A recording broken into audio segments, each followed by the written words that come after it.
पुत्र के प्राण बचाने के लिए राजा वन में साधु जी के पास जाता है और कहता है, हे साधु महाराज, मेरे पुत्र का 20वां वर्ष लग चुका है। मैं तो सोच रहा था 60 वर्ष की आयु के बाद पता नहीं 20 साल और जीऊंगा भी कि नहीं, पर महाराज पुत्र प्राप्ति का सुख मिलने से मेरा तो कुछ भी नहीं बिगड़ा, बल्कि अब तो पुत्र में और अधिक मोह हो गया महाराज। जिस पुत्र को हमने 20 साल तक पाला पोषा उसके साथ रहे, अब उसको ऐसे मरते हुए कतई नहीं देख सकते।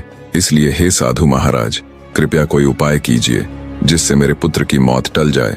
राजा की बात सुन साधु महात्मा जी बोले, वत्स, अब मैं कुछ नहीं कर सकता। मैंने तो तुमसे पहले ही कहा था कि तुम्हें पुत्र तो हो जाएगा, पर उसकी आयु केवल 20 वर्ष ही होगी। राजा बोला, नहीं महाराज, ऐसा नहीं हो सकता। आप कुछ भी करके इसका हल निकालिए। पुत्र मोह में राजा साधु महाराज के चरणों को पकड़कर बस एक ही रट लगाए जा रहा था, कुछ कीजिए महाराज। अंततः महात्मा जी बोले, सुनो बेटा, निश्चित काल में तुम्हारे पुत्र की मृत्यु न हो, उसका केवल एक ही उपाय है कि उसका विवाह किसी ऐसी कन्या के साथ कर दिया जाए जो अपने से पहले अपने पति को न मरने दे। इतना सुन राजा को कुछ सुकून मिला। वो साधु महाराज को प्रणाम कर राजमहल वापस लौट आया। राजा ने अपने सैनिकों को हुक्म दिया कि जाओ और राजकुमार के विवाह हेतु ऐसी कन्या ढूंढो जो अपने से पहले अपने पति को न मरने दे। राजा का हुक्म मिलते ही उसके सैनिक देश के कोने कोने में फैल गए।